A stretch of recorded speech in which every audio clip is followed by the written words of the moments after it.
that you've always wanted to be Elsa as well? Oh, you know what? You know the song as well? You all sang so beautifully. Hey guys, I think that I've had so much fun today as a singer and a dancer and as a princess with you. I don't think I'm ever gonna be an elf again. That's it. No more Christmas for me. Does that make you happy, yes, Fun what a Police? relief. I'm so glad to hear that.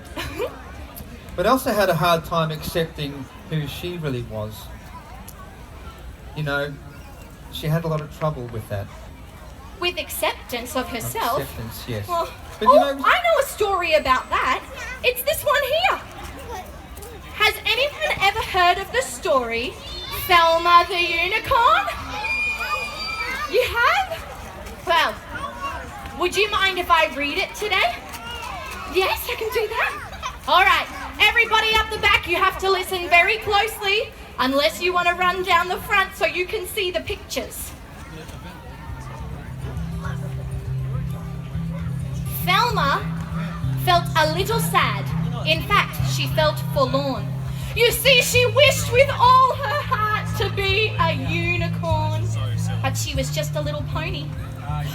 Her best friend's name was Otis. He liked her quite a lot. He said, "You're perfect as you are." But Thelma said, "I'm not." And that was when she saw it. A carrot on the ground. It gave her such a great idea, she squealed and jumped around. She took that simple carrot and she tied it to her nose. I'll say that I'm a unicorn. It might just work. Who knows? Well, as she did, a truck drove by. The driver rubbed his eyes. "Good grief, is that a unicorn?" he shrieked in great surprise. As Thelma watched the swerving truck, it very nearly hit her. Would you believe that truck was filled with bright pink paint and glitter? Look at her now, she's covered in pink paint and glitter. Oh, Thelma looked amazing. She was a unicorn. "I'm special now," she cried out loud. And so a star was born. All across the whole wide world, her fans would cheer her name. Yeah. Thelma loved it every bit. The fame, the fame, the fame! Thelma was a superstar. Her dreams had all come true.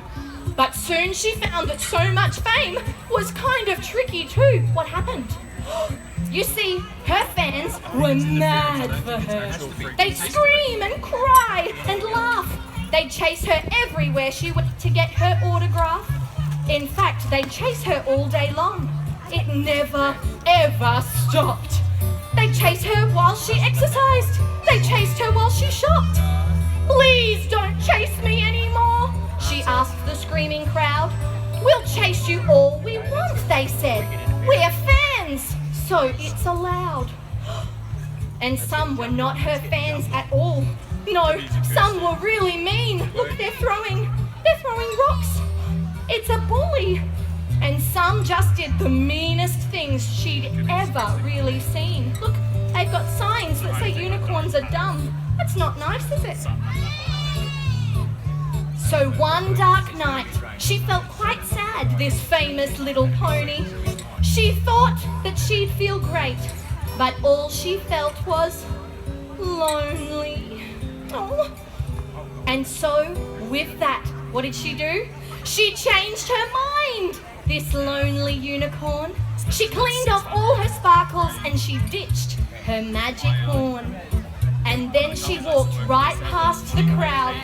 They didn't even notice. She thought how lovely it would be to see her lovely Otis. And when he asked about her trip beneath their favourite tree, she simply said, "Oh, it was fun, but I'd rather just be me." That's a beautiful story. Would you rather be anybody else but yourself? No! No, because you are unique just the way that you are, just like Thelma. But I guess, does that mean that I'm unique just the way that I am? Christmas and all?